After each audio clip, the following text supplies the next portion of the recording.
Bismillahirrahmanirrahim. Assalamualaikum warahmatullahi wabarakatuh. Alhamdulillahillazi khalaqas samawati wal ard wa ja'alas zulumati wan nur tsummal ladzina kafaru bi rabbihim ya'dilun. Asyhadu an la ilaha illallah wahdahu la syarikalah wa asyhadu anna Muhammadan abduhu wa rasuluh la nabiyya ba'da.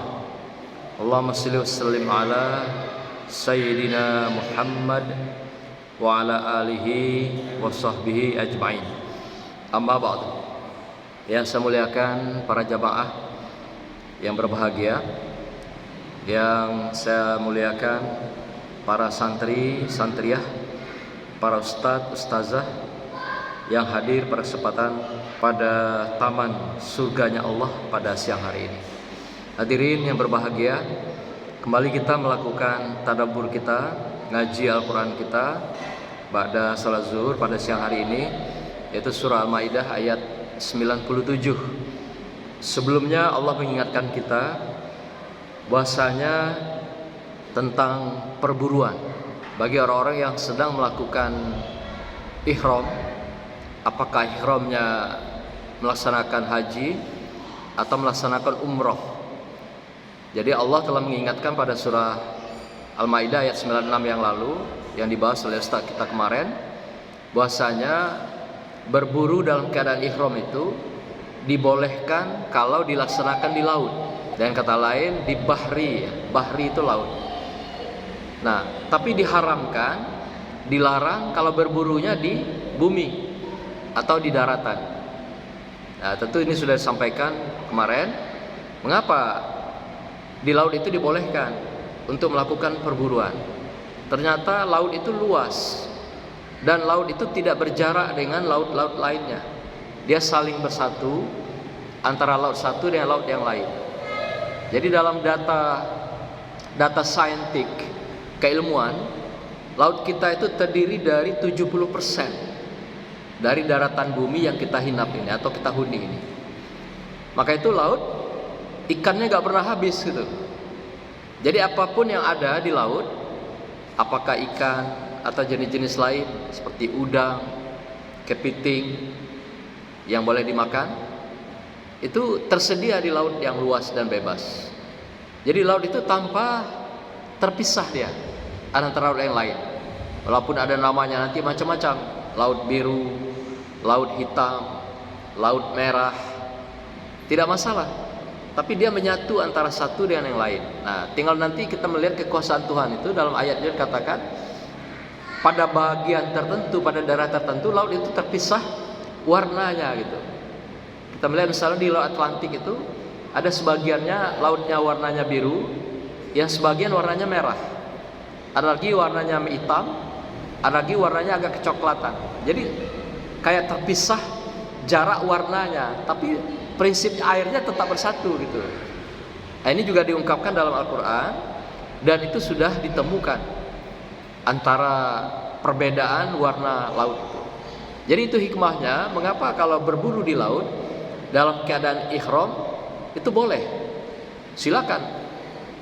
Tapi kalau di bumi, di daratan, di tanah suci, kenapa tidak boleh? Karena bayangkan kalau ketika kita haji, itu penduduk Mekah itu sampai 6 juta orang. Nah, kalau 6 juta orang ini melakukan perburuan, habis semua hewan-hewan yang ada di daratan itu. Apakah kambing liar, apakah kuda liar misalnya, atau juga hewan-hewan ternak lain yang liar. Kalau diburu oleh manusia untuk makan pada saat musim haji itu, habis semuanya hewan-hewan yang ada di daratan. Ini hikmahnya. Tapi kalau di lautan boleh, mau dipancing, mau dijala, mau juga dipukat dengan segala macam, itu dibolehkan. Karena memang Allah sudah siapkan untuk kita 70% luasnya lautan, dan isinya itu adalah untuk manusia. Jadi silakan mau diapakan, baik waktu ihram ataupun apalagi di luar ihram. Nah, ini berlakunya hanya pada masa kita ihram, melaksanakan haji dan atau umroh. Tapi kalau hari biasa bebas. tidak masalah, karena tidak semua orang akan melakukan perburuan atau berburu hewan-hewan ini. Nah, kembali hari ini kita melanjutkan surah Al-Maidah ayat 97. 97 adalah Allah bicara tentang Baitul Haram. Kita baca ayatnya. A'udzubillahi minasyaitonirrajim. Bismillahirrahmanirrahim. Ja'alallahul Ka'batal Baital Haram qiyamal linnas wasahral harama wal hadiya wal qalaid zalika lita'lamu annallaha ya'lamu ma fis samawati wa ma fil ard wa annallaha bikulli syai'in alim. Allah telah menjadikan Ka'bah rumah suci, tempat manusia berkumpul. Demikian pula bulan haram, hadiyu dan qalaid. Yang demikian itu agar kamu mengetahui bahwa Allah mengetahui apa yang ada di langit dan apa yang ada di bumi, dan bahwa Allah Maha mengetahui segala sesuatu. Shadaqallahul azim. Hadirin jamaah yang dimuliakan Allah, ayat ini memberikan pada kita beberapa pesan kepada seluruh umat Islam, baik itu yang sedang melaksanakan haji, demikian juga yang tidak melaksanakan haji, baik mereka yang berada di tanah suci ataupun juga di luar tanah suci seperti kita semua. Dari ayat ini Allah katakan, Allah mengingatkan bahwasanya ja'alallah, Allah telah menjadikan, apa yang dijadikan Allah itu adalah Al-Ka'bah, Ka'bah. Jadi Allah telah menjadikan Ka'bah. Ka'bah ini Allah yang menjadikan. Walaupun kemudian direhab menjadi sunnah Ibrahim dengan putranya Nabiullah Ismail. Nah, dalam sejarah dikatakan Nabi Ibrahim memberikan sunnah dua masjid besar. Pertama masjid Baitul Haram yang dikenal dengan masjid yang di Mekah ini, Ka'bah. Beliau merehab atas perintah Allah dengan Nabiullah putranya Ismail alaihissalam.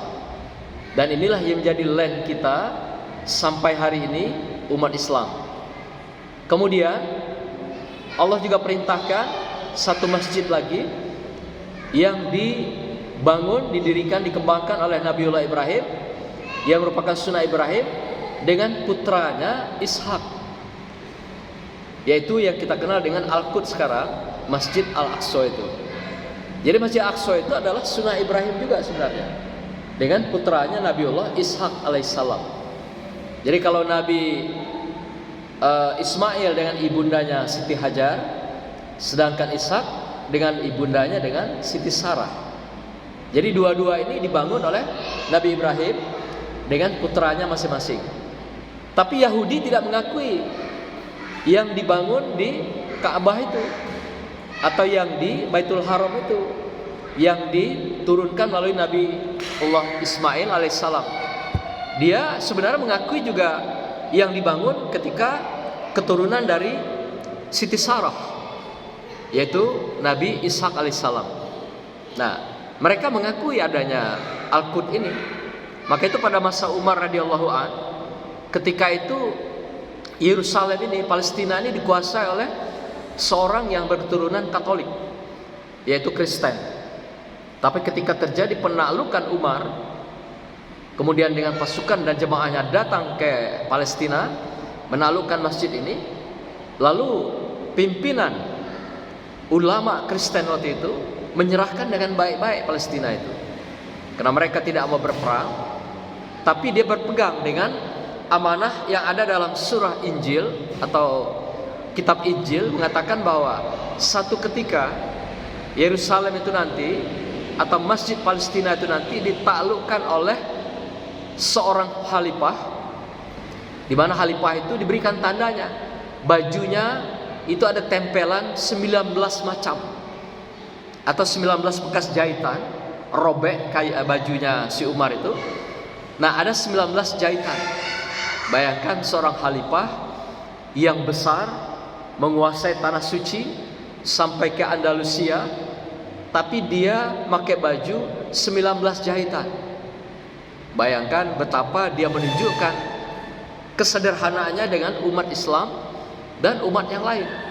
Lalu ketika pertemuan antara dua orang ini, seorang ulama dari Katolik ini dan Umar, dia ngecek, benar gak ente ini adalah orang yang disebut oleh Injil? Caranya gimana? Karena disebut oleh Injil itu ada 19 jahitan bajunya yang dipakai itu. Lalu dihitung oleh si ulamanya Katolik ini. Dihitung 1, 2 sampai 18, kurang 1 katanya. Yang ditunjuk oleh Injil itu 19. Dihitung. Oh, kata Umar, ada satu lagi. Di mana? Di kelek saya katanya. Keleknya pun robek juga gitu. Lengkaplah 19 jahitan baju yang ditunjukkan oleh Umar itu kepada si ulama Katolik itu, dan dia menyerahkan kepada Umar Palestina dengan tanpa perang. Walaupun Umar sebenarnya membawa pasukannya menaklukkan Palestina itu, menaklukkan Masjid Al-Aqsa itu. Nah, inilah yang akan berlangsung pada tahap berikutnya. Pada masa Rasulullah juga pernah menaklukkan, pada masa Umar pernah menaklukkan. Jadi udah 2 kali Al-Aqsa itu ditaklukkan oleh umat Islam di bawah kekuasaan Yahudi. Insya Allah ke depan pun Al-Aqsa akan menang, bangkit kembali oleh pasukan-pasukannya Allah yang dititipkan kepada manusia-manusia akhir zaman, yang kita akan saksikan bersama nanti. Bahwasanya Allah tidak mungkin memberikan keikhlasannya masjid-masjid rumah Allah ini dihancurkan oleh para kaum kafirun di muka bumi Allah ini. Al-Quran mengatakan bahwasanya nanti satu ketika Yahudi itu terpecah belah, berkelahi, konflik antara mereka sendiri. Mereka kuat, dilindungi oleh kekuasaan-kekuasaan negara yang besar, antara lain Amerika. Tapi Al-Quran katakan Yahudi itu nanti terpecah belah oleh mereka sendiri. Antara mereka konflik, antara mereka terjadi pertikaian, perang, dan saling membunuh di antara mereka. Inilah kehancuran puncak di antara mereka nanti. Karena kuatnya mereka didukung oleh saudara-saudaranya di luar daripada Yahudi ini. Nah, kembali apa yang kita bahas, Ka'bah adalah sunnah Ibrahim yang dibangun bersama putranya Ismail alaihi salam. Untuk apa Allah mendirikan sejak awal Ka'bah ini? Yang pertama adalah sebagai Baitul Haram atau Al-Baitul Haram. Apa itu? Yaitu rumah suci. Rumah suci artinya tempat ibadah, tempat kita menunjukkan ketaatan kita kepada Allah Subhanahu wa taala. Sama dengan rumah Allah seperti masjid, tempat yang suci, di mana kita menunjukkan kesucian kita, kefitrahan kita, kepatuhan kita, ibadah kita, dan ketaatan kita kepada Allah Subhanahu wa taala.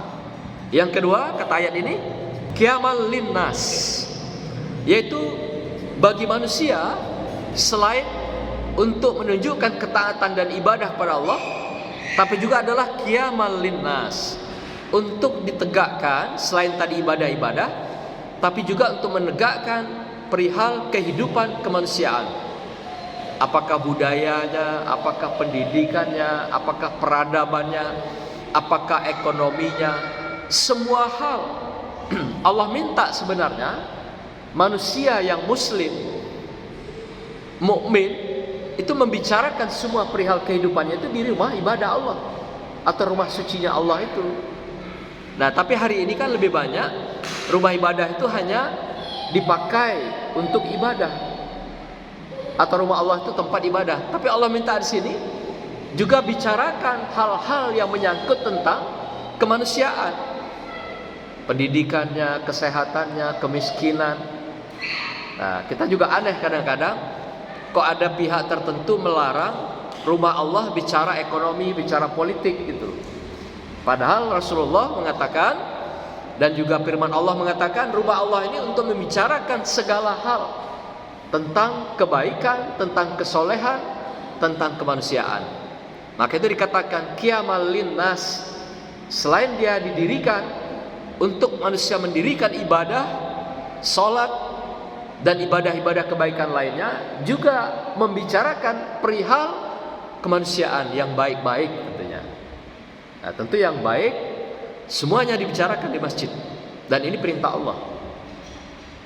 Dan kita tidak boleh tentu di masjid melakukan kezaliman, kemungkaran, dan kejahatan. Maka dikatakan qiyamul linnas, dirikanlah oleh kamu manusia selain ketaatan ibadah, tapi juga perihal yang berkenaan dengan kebutuhan kehidupan kemanusiaan. Kemudian Allah juga memberikan wasahral haram.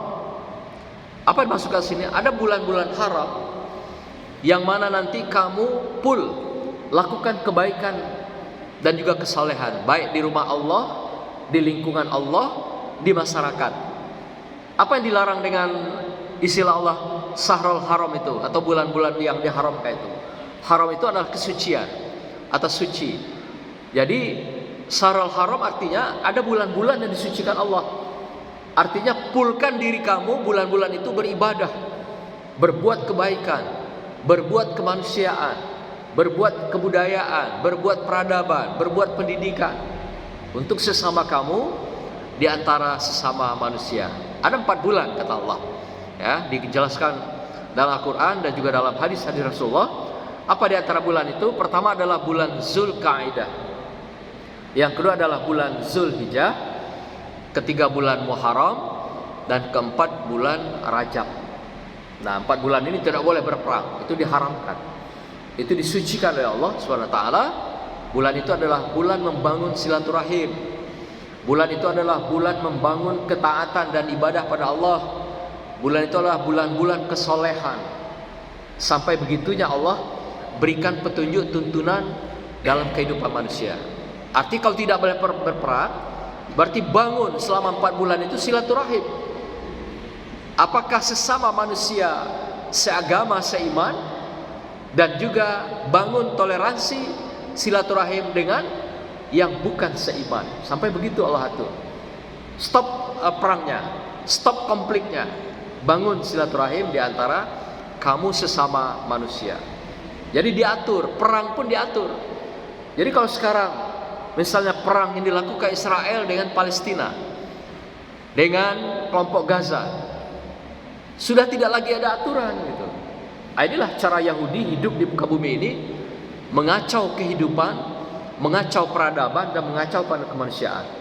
Dia hancurkan sekolah-sekolah, tempat orang belajar, dia hancurkan rumah sakit, dia hancurkan pemukiman-pemukiman penduduk yang tidak berdosa, dia hancurkan tempat-tempat pasar, tempat kehidupan orang berekonomi dan sebagainya. Ini sudah tidak berperkemanusiaan. Ini sudah tidak lagi berperang di dalam batas-batas peradaban. Maka itu Allah katakan Yahudi ini yakni adalah laknatullah. Yahudi laknatullah, bukan kata manusia, bukan kata Rasulullah, tapi Allah katakan laknat. Laknat itu sangat-sangat dibenci oleh Allah SWT dalam kehidupan. Sampai kapan? Sampai akhir zaman, sampai kiamat. Semua kitab bicara begitu, mulai dari Taurat, Injil, Zabur, sampai Al-Quran sendiri mengatakan Yahudi itu adalah laknatullah dalam kehidupan sampai akhir zaman. Ini salah satu karakternya kelihatan hari ini. Tidak lagi melihat perikemanusiaan, tidak lagi melihat hal-hal yang berkaitan dengan perang. Itu juga ada tata etikanya. Seharusnya perang itu dengan siapa? Sesama tentara. Tapi mereka frustrasi, putus asa, tidak bisa menemukan tentara-tentaranya dari Palestina ini di Gaza itu, sehingga mereka membabi buta, kemudian memerangi siapapun, orang-orang yang tak berdosa, sehingga bergelimpanganlah mayat-mayat, ibu-ibu, orang tua, renta, tidak bersalah, tidak berdosa, sampai ada anak yang tidak berdosa. Kita lihat semalam sampai tadi siang itu mereka membombardir rumah-rumah sekolah, bergelimpangan anak-anak sekolah, guru-guru di sekolah-sekolah itu. Rumah sakit sudah lama dia hancurkan.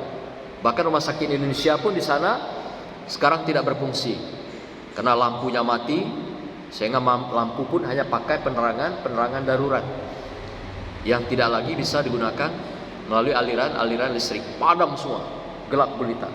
Makan pun tidak jelas, karena pasokannya akan masuk bantuan ke daerah mereka, tempat mereka dihadang, dibombardir oleh Israel.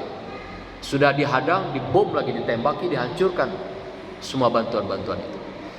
Nah, sekarang sudah luar biasa, negara semuanya sudah sepakat agar hentikan perang saat ini juga. Tapi mereka menutup kuping kiri dan kanannya, tidak mendengar seruan dunia itu. Tetap saja berjalan. Nah, ada hal-hal yang banyak sekali aneh terjadi juga, tapi tidak diberitakan oleh media. Apa itu? Seperti misalnya beberapa drone, bom yang ditembakkan ke Gaza dan ke Palestina itu berbalik ke mereka gitu. Ini luar biasa, terjadi keajaiban-keajaiban walaupun itu menggunakan teknologi. Tapi siapa yang menggerakkan? Sampai hari ini tidak terdeteksi. Siapa yang menggerakkan bom-bom itu berbalik kembali ke negara mereka?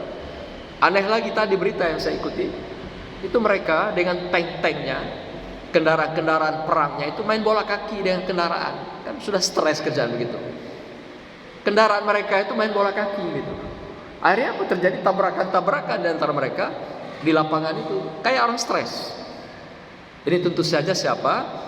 Kata Allah dalam Al-Quran, Allah yang membolak-balikkan hati mereka, yang membuat mereka konflik, bertengkar, bertempur di antara mereka sendiri, sampai nanti mereka hancur, sehancur-hancurnya dihancurkan oleh Allah SWT. Memang yang ditunjukkan hari ini adalah pemandangan-pemandangan yang menyedihkan, memilukan, dan mereka anehnya mulai dari anak sudah ditanam jihad fisabilillah.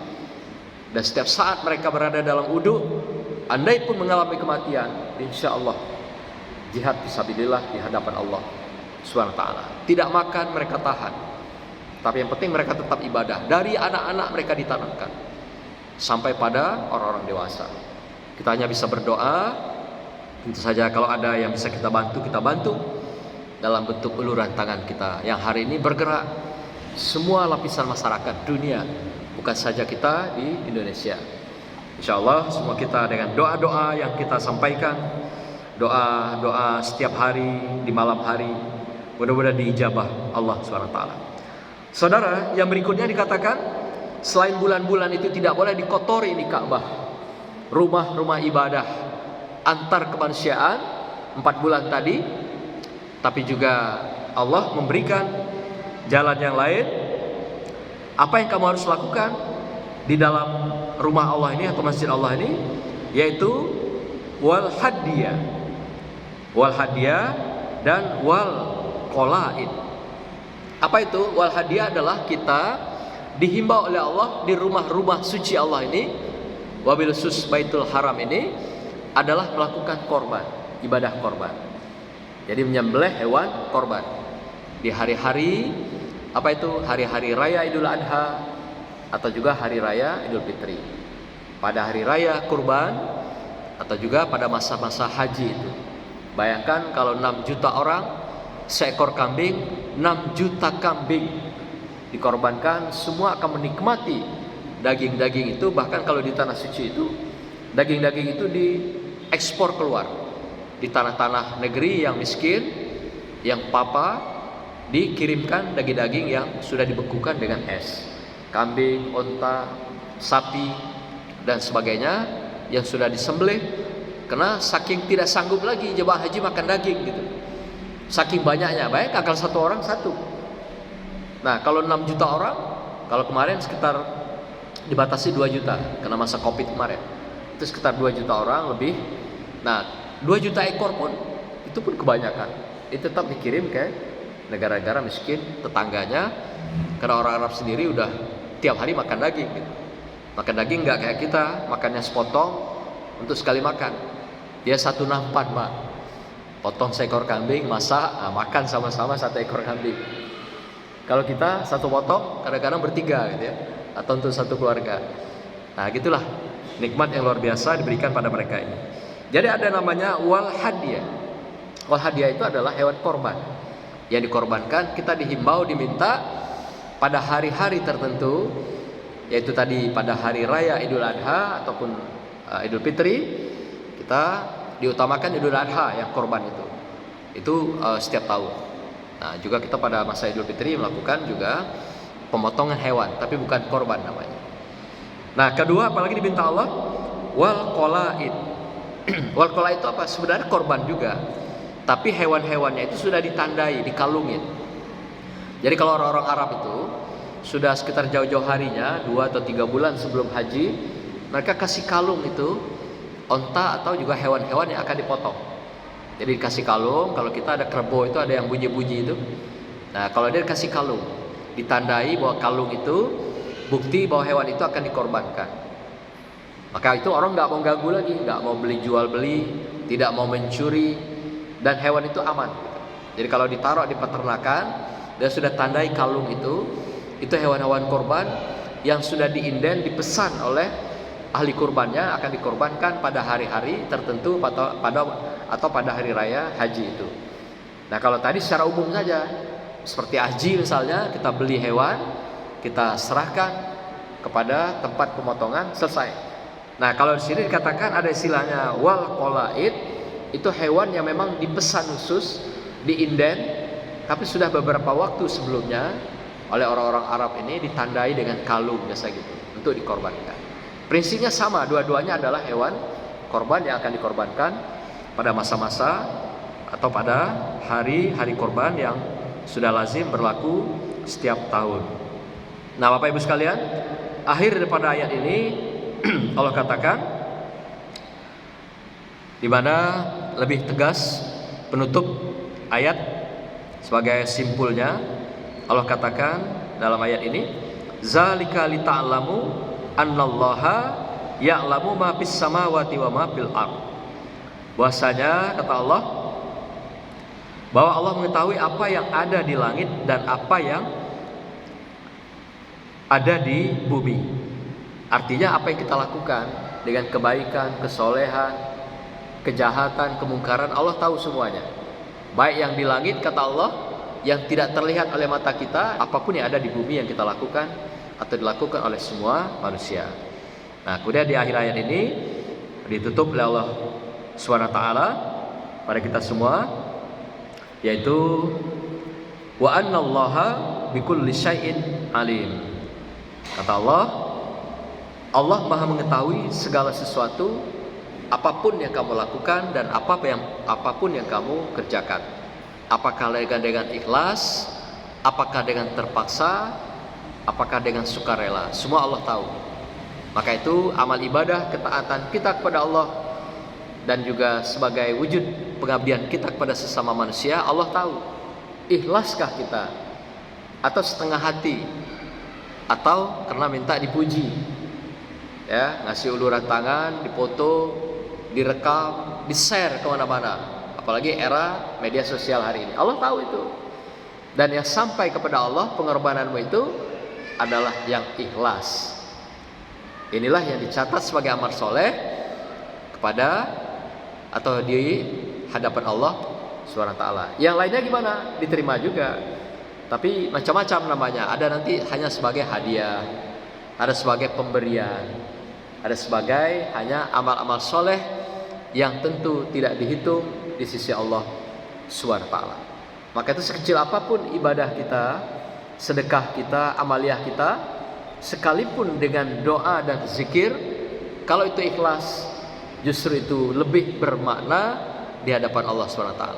Sebesar apapun sedekah kita, ibadah kita, amal jariah kita, pengabdian kita, tapi tujuannya untuk riya, untuk pameran, untuk minta puji dari manusia dan makhluk, ya sampai juga sebagai hadiah-hadiah yang tidak dicatat sebagai amaliyah kesolehan di hadapan Allah SWT.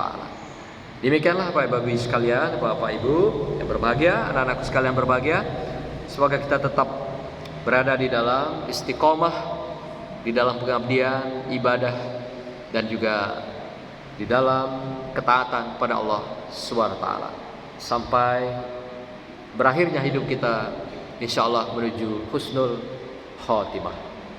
Demikianlah, subhanakallahumma wa bihamdika, la ilaha illa anta, astaghfiruka wa atubu ilaik. Wassalamualaikum warahmatullahi wabarakatuh.